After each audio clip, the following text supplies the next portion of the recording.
नमस्कार, यूपी की बात में आप सभी का स्वागत है और मैं हूं आपके साथ ज्योति सिंह। बिजनौर लोकसभा सीट पर चुनावी मुकाबला काफी दिलचस्प हो चुका है। त्रिकोणीय मुकाबला में तीनों प्रत्याशी अपनी अपनी जीत का दावा करते नजर आ रहे हैं। इसे जानने के लिए हमारी यूपी की बात की टीम बिजनौर पहुंची और जनता की राय ली। देखिए हमारी ये खास रिपोर्ट। बिजनौर उत्तर प्रदेश का एक प्रमुख शहर और 80 लोकसभा निर्वाचन क्षेत्र में से एक है। ऐतिहासिक दृष्टि से भी बिजनौर का बहुत महत्व है। नूर बिजनौरी जैसे विश्व प्रसिद्ध शायर इसी मिट्टी से पैदा हुए। महारानी विक्टोरिया के उस्ताद नवाब शाहमत अली भी मंडावर बिजनौर के निवासी थे, जिन्होंने महारानी को फारसी भी पढ़ाया। लेकिन राजनीति में बिजनौर कुछ और ही कहता है। बिजनौर लोकसभा सीट पर चुनावी मुकाबला काफी दिलचस्प हो चुका है। त्रिकोणीय इस मुकाबले में तीनों प्रत्याशी अपनी अपनी जीत का दावा करते नजर आ रहे हैं। जहां एनडीए से प्रत्याशी चंदन चौहान जीत का दावा कर रहे हैं, तो वहीं बसपा के विजेंद्र चौधरी ने भी इस बार जनता से अपने पक्ष में मतदान करने की बात कहते हुए अपनी जीत का दावा किया है। सपा से दीपक सैनी भी मैदान में हैं। तीनों प्रत्याशी अपने अपने लोकसभा सीट के क्षेत्र में जाकर जनता से अपने पक्ष में मतदान करने की बात कह रहे हैं। बिजनौर में बीएसपी की पकड़ मजबूत है। उन्हें जिताने की बात करें तो विजेंद्र चौधरी को लोग पसंद कर रहे हैं, क्योंकि बीजेपी को जनता क्षेत्र में नहीं देखना चाहते। लेकिन अब ये आने वाला समय ही बताएगा कि 4 जून को बिजनौर सीट से कौन सांसद बनकर आता है। नमस्कार, यूपी की बात में आप सभी का स्वागत है और मैं हूं आपके साथ निकिता ठगुना। यूपी की बात लगातार टीम आपको बिजनौर की जनता का जो भी राय है लोकसभा चुनाव को लेकर वो आपको दिखाई। अभी तक हम जनता के बीच में रहे। अभी यहां से बीएसपी के जो सांसद को टिकट मिला है विजेंद्र चौधरी, वो मेरे साथ मौजूद हैं। उनसे सीधा बात करेंगे। सबसे पहले तो आपका स्वागत है, धन्यवाद। मैं आपसे सीधा सवाल एक करना चाहूँगी। पहले आप आरएलडी में थे, आप आरएलडी से वापस बीएसपी में क्यों आए? मैं आरएलडी में कभी नहीं रहा, मैं लोकदल में था। लोकदल छोड़ के मैं बहुजन समाज पार्टी में आया। ऐसा वजह क्या रही? क्योंकि आपने बहुत काम किया वहाँ पर। देखिए, जनता की काम जो करता है क्षेत्र के लिए करता है। कोई भी अगर राजनीति में आता है तो क्षेत्र में जिस चीज़ की ज़रूरत होती है उस चीज़ के हिसाब से निर्णय लिया। अच्छा, अगर हम बात करें इससे पहले सांसद की जिन्होंने अभी इस्तीफा भी दे दिया है, उनको लगातार जनता की शिकायत रही। जैसे अभी हम बीच में गए जनता के, उन्होंने कहा कि वो कभी भी क्षेत्र में नहीं आए। तो क्या अगर आप सांसद चुने जाते हैं तो आप जनता के बीच में बने रहेंगे? पहली बात तो ये जनता नहीं है। बिजनौर लोकसभा का एक एक घर मेरा घर है। मेरा फोटो हर घर में है और हर घर का सदस्य मेरे दिल में है। तो वो सवाल नहीं उठता कि घर के परिवार के बीच में रहना या नहीं रहना। कोई भी व्यक्ति परिवार का ऐसा नहीं है जो अपने परिवार में ना रहता हो। तो मैं अपने परिवार में हूँ और हमेशा रहूँगा। अगर आप सांसद बनकर आते हैं यहाँ से, तो आपकी पहली प्राथमिकता क्या होगी बिजनौर की जनता की? देखिए, परिवार संगठित है, परिवार इकट्ठा है। कोई भी परिवार जब तक तरक्की नहीं कर सकता जब तक वो स्वस्थ और शिक्षित ना हो। बिजनौर लोकसभा में 2 ही चीज़ की सबसे ज़्यादा ज़रूरत है। एक तो कोई अच्छी चिकित्सा नहीं है, सरकारी बड़ा अस्पताल नहीं है, एक भी सरकारी विश्वविद्यालय नहीं। बिजनौर जिला पश्चिम उत्तर प्रदेश का एक ऐसा जिला जिसमें एक भी विश्वविद्यालय नहीं है आज तक। तो ये 2 प्राथमिकता है।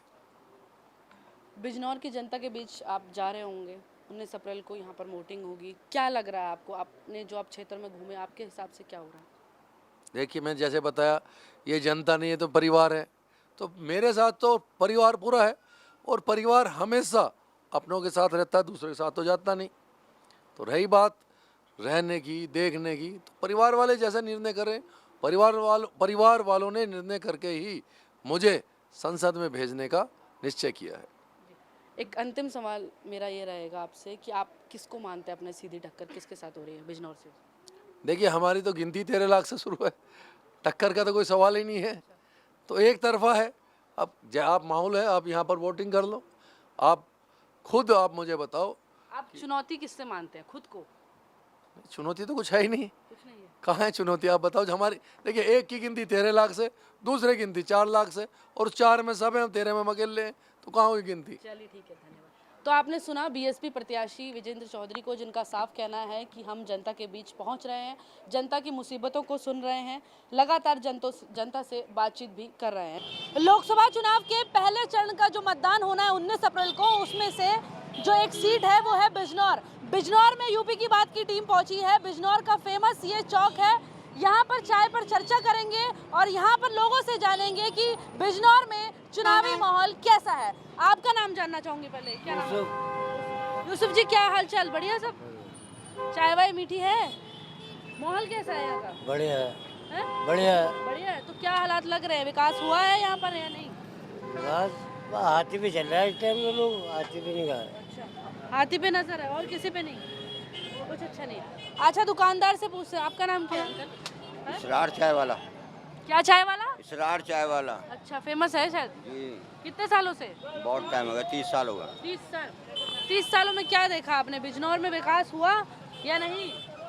बिजनौर में विकास नेताओं का तो है नहीं, चेयरमैन राज में ही है बस। हाँ, और कुछ नहीं है। जनता राज में नहीं है? नहीं ना, जनता राज में किस सरकार में थी जनता राज में? ना MLA ने कराया ना उन्होंने कराया कभी MP। किसी राज में सरकार में थी यहाँ जनता? तो चेयरमैन राज में चल रहा काम। जनता विकास कर रही है, जनता मकान बना रही है, दुकान बना रही है, विकास हो रहा। और सांसद जी क्या कर रहे हैं? संसद का कोई यहाँ वो ना गड़ा हुआ मुद्दा, निशान भी ना किसी चीज़ का। अच्छा, सांसद का कोई ना ना, कभी आते भी नहीं, 5 साल कर में चुनाव जीत के कभी आते भी नहीं। क्या नाम है अंकल आपका? जी, आपका क्या नाम? हमारा नाम निसार है। निशाद है। क्या चल रहा है बिजनौर में? बिजनौर में तो बहुत अच्छा कुछ चल रहा है। क्या चल रहा है जैसे? बिजनौर में तो ये अच्छा चल रहा है कि घर बैठे जो नेता है ना, वो अपने घर बैठे बैठे बातें मिलाए जाएंगे, उसका पूरा साफ देखने को चले नहीं आएंगे, देखेंगे नहीं कहाँ गड्ढे में पड़ा बिजनौर। तो विकास किसी सरकार में हुआ या नहीं? किसी सरकार में हमें तो कुछ लग ही ना रहा है ऐसा विकास होता हुआ। कितने सालों से नहीं लग रहा? हमें तो कम से कम 20 साल हो गए। अच्छा, सांसद जी आते हैं यहाँ पर? सांसद जी आते हैं क्षेत्र सांसद में? जी आते हैं, क्यों नहीं आते हैं? वो तो कह रहे हैं नहीं 5 साल में यहाँ नहीं आए, मतलब बहुत उसमें आते हैं, कम से कम कई कई साल में देखने को जो कैसे ठोकरें खा रखी है जनता ने यहाँ की, कैसे गड्ढों में पड़े हैं लोग, कैसे इधर पूरा इधर देहात पड़ा है, तो गांव सा बना रखा है वो जो बिजनौर में ही है, वो जो लड्डूपुरा पड़ता है। आपने मिलने की कोशिश करी सांसद जी से? हमसे मिलने गए तो हमें तो समझा दिया कि कह दिया कि आ रहे हैं, हम देखेंगे वहाँ। अच्छा, ठीक है। वो कोई भी आपका नाम नहीं क्या भैया? मेरा नाम है आदित्य पाल। यहीं रहते हो आप? हाँ, यहीं रहता हूँ रामलीला ग्राउंड पे। कितने सालों से? मेरी एज है 27 वर्ष। मगर यूपी में कभी विकास नहीं होने का, और खास करके जिला बिजनौर का विकास कभी नहीं होने का, कोई सी भी सरकार आ जाए। ऐसी क्या वजह है? वजह तो यही है ना कि यूपी का विकास कभी नहीं होने का। ऐसे क्यों? बस क्यों नहीं, क्यों जो सांसद बन जाए। लगातार कहती है यूपी में जब से नहीं, हम आए हैं- देखो मैं पाल जाति से हूँ, गडरिए से। मोदी सरकार कहती है कि सबका साथ सबका विकास, विकास हो कहाँ रहा है? विकास दिखाओ तो है कहाँ? क्या तो रहे, अपराध खत्म कर दिया, अपराध से क्या होता? मजबूत कर दी, गांव-गांव तक बिजली पहुंच ठीक गई है, गांव मजबूत कर दिए, ये पढ़े लिखे आदमी जो बेरोजगार कर दिए। मैं ITI करने के बाद और BSc करने के बाद सिर्फ क्या कर रहा हूँ, मजदूरी। वो तो कह रहे लोग नहीं मिल रहे, रोजगार तो बहुत है। रोजगार है कहाँ? इस यूपी के अंदर रोजगार नहीं है। मैंने खुद ITI और BSc करे गवर्नमेंट कॉलेज से, वर्धमान से, मगर आज तक कोई नौकरी नहीं है। क्या हार के दूसरा रास्ते क्या उठाना पड़ा? मजदूरी। क्यों? परिवार को पालना है तो मजदूरी करनी पड़ेगी, और मजदूरी नहीं करेंगे तो खाएंगे कहाँ से? किसको वोट दो? वोट तो आपको जाएगा हाथी को, हाथी को? खुल के, क्यों? खुल के हाथी पे जाना है। मोदी सरकार खत्म है यो। अंकल आपका नाम क्या है? हमारा नाम है नफीस अहमद। मैं मोदी के जाने वाले होते। क्यों? भैया हम तो देवे ही हैं, मोदी प्रधानमंत्री को देवे हम तो। अच्छा, इससे पहले किसको दिया था? अब पहले जब मैंने कांग्रेस को दिया, मैंने कांग्रेस को दिया। हाँ। क्या हुआ फिर? अपने ऑफिस में मोदी के साथ ही हो गया। मैं जब से मैं कांग्रेस का उससे मन भर गया? हाँ, बस हमारी चलिए और लोगों से जानते हैं, और भी यहाँ पे लोग मौजूद हैं। धीरे धीरे करके आगे बढ़ेंगे। जैसा मैंने आपको बताया, बिजनौर का ये फेमस चौक है। इस तरफ चाय मिलती है, लोग आए दिन भर यहाँ पर आते हैं और चाय पीते हैं, और दूसरी तरफ यहाँ पर फेमस जलेबी का दुकान है। यहाँ पे काफ़ी लोग जुटे हुए हैं, तो इनसे बात करेंगे और इनसे जानेंगे कि बिजनौर में अभी क्या हालात है। मैं धीरे धीरे करके एक एक से बात करूंगी। इसी चौक में यहाँ पर फेमस एक जलेबी वाले हैं, उन यहाँ पर लोग आए दिन आते हैं और जलेबी खाते हैं, तो इनसे करके धीरे धीरे करके जानेंगे कि क्या चुनावी हाल है। क्या नाम है सर आपका? मेरा नाम जाकिर चौधरी है। जलेबी कैसी है फिलहाल? जलेबी तो मीठी है जी। चुनावी माहौल मीठा है? चुनावी माहौल भी मीठा है यहाँ का कैसे? जी, क्योंकि यहाँ जो है विदुर कुटी है, विदुर महात्मा जी का जो है ये स्थली है, और यहाँ जो है बिजनौर के चारों तरफ जो है वो शहर के मज़ार हैं बुज़ुर्गों के, तो यहाँ जो है आपस में इत्तेफाक बहुत रहता है, हिंदू मुस्लिम एकता जी। एकता रहती है। फिलहाल लोग काफ़ी नाराज़ दिख रहे हैं कि वर्तमान में जो बीएसपी से यहाँ पे सांसद थे उन्होंने कोई काम नहीं किया। सपा को क्यों मौका देंगे? नहीं, असल में ये होता है ना कि गठबंधन में जो है सीट दी जाती है। अब उनका आप ये देख लीजिए कि बसपा ने कोई टिकट नहीं दिया उनको, बसपा ने निकाल दिया। भाजपा से वो टिकट मांग रहे थे, भाजपा ने दिया, और भारतीय जनता पार्टी ने कोई विकास यहाँ किया ही नहीं।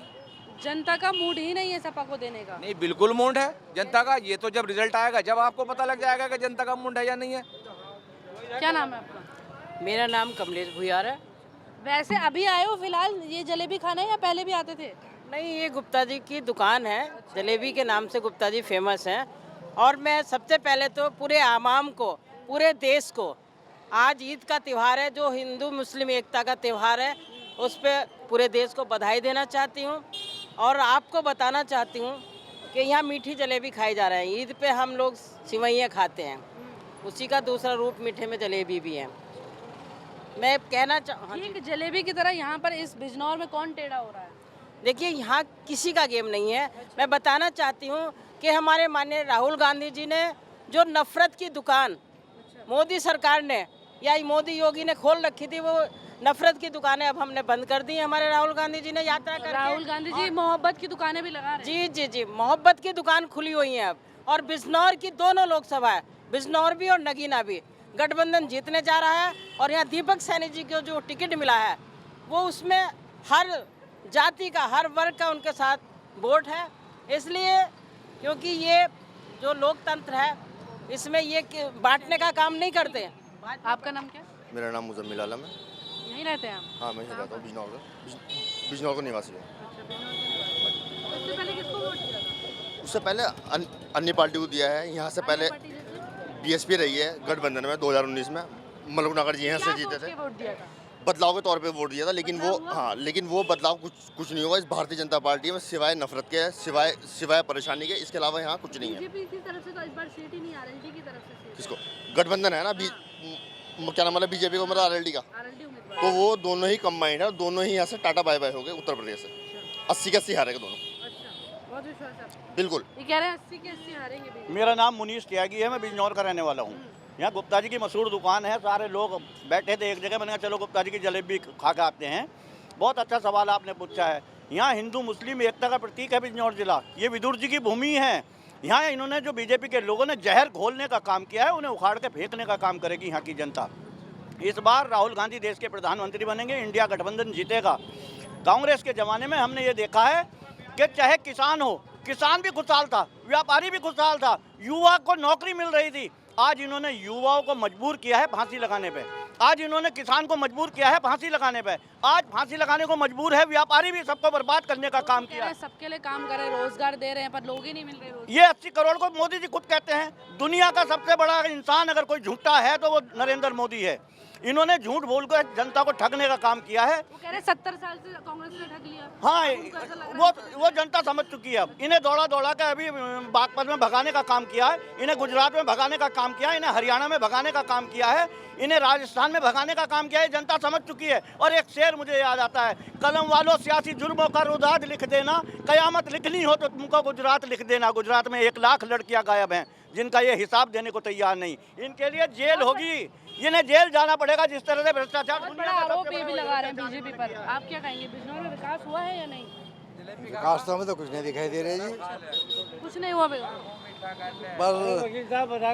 लगातार बीजेपी कह रही है कि हमने यूपी में बहुत विकास किया, जितना पहले सपा सरकार में भी नहीं था। ये सपा सरकार की तो चलती भी आ रही है सारी की सारी, जो काम हो रहा है ये नया का तो काम कुछ भी नहीं हुआ अब तक। बताओ क्या हुआ? तो 5 सालों में सांसद जी ने कोई काम नहीं किया ना, वो देखे भी ना। अच्छा, तो बदलाव होगा इस बार?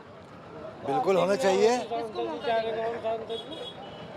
देखो इंशाल्लाह किसको? कांग्रेस आया तो कांग्रेस को देंगे। हाँ। अंकल आपका क्या नाम है? मेरा एडवोकेट अनिल चौधरी नाम है जी। तो आज कैसे मन बन गया भाई जलेबी खाने आज का? बस ज़्यादातर दुकान फेमस है गुप्ता जी की, जलेबी खाई सबके साथ। और ईद का सभी एक मामला साथ है, कैसे मिल गए आज?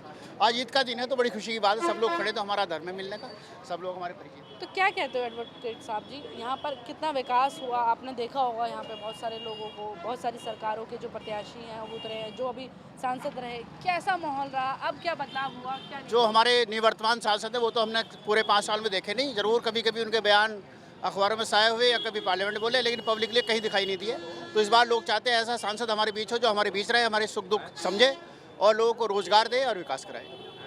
चलिए ठीक है, अब बात करते हैं उस दुकानदार से जिनकी फेमस जलेबी ये है और लोग यहाँ पर रोज आते हैं जलेबी खाने। अंकल आपका नाम क्या है? विपिन गुप्ता। सब ठीक? अच्छा पैसा आ रहा है अच्छा या नहीं आ रहा? ठीक है, सब बढ़िया है। बढ़िया। जलेबी सबको पसंद आ रही है? अब ये बताओ बिजनौर में कैसा हाल चल रहा है? सब बढ़िया है, सब ठीक है अपना। कौन आ रहा है इस बार? वही चल रहा है, पहले वाले ही जो आएंगे वही आएंगे। बीएसपी? नहीं, किसको? बीजेपी। बीजेपी। पर जो भी आपकी दुकान में आ रहे हैं वो कह रहे हैं बीजेपी ठीक नहीं है, फिर कैसे बताओगे? कोई बात नहीं, सब वही है, कुछ नहीं है। सब जलेबी खाओ तब मानोगे, तब बताओगे? बताओ फिर क्या चल रहा है? सब बढ़िया चल रहा है। किसको पिछली बार किसको चुना था आपने? पिछली बार भी चुना था, अब कभी चुना जाएंगे, सही चुने जाएंगे। पर ये सब लोगों का कहना है कि बीजेपी ने कोई काम नहीं करा, इस बार बदलाव होगा। आप क्या कहेंगे? वो सब हो जाएगा, वो तो पता चल जाएगा, अच्छा, सब बढ़िया रहेगा। चलिए आपने सुना यहाँ पर जलेबी खाने की दुकान में आने वाले सभी लोगों को, साथ ही साथ हमने चाय पर चर्चा की, वहाँ पर भी लोगों की मिलीजुली प्रतिक्रिया देखने को मिली। लेकिन आखिर ये समय अभी तय नहीं करेगा कि इस बार बदलाव होगा या नहीं, लेकिन 19 अप्रैल को ये साफ हो जाएगा कि बिजनौर की जनता सही मायने में बदलाव कर रही है या नहीं। मेरे साथ वीडियो जर्नलिस्ट हिमांशु और मैं निकिता, धन्यवाद। बिजनौर संसदीय सीट पर भले ही सभी प्रत्याशी क्षेत्र में किसी तरह का विरोध नहीं होने का दावा कर रहे हैं, लेकिन हकीकत क्या है ये तो आने वाले 4 जून को ही पता चल पाएगा। फिलहाल उत्तर प्रदेश की सियासत से जुड़ी हर खबर को देखने के लिए बने रहें यूपी के बात के साथ।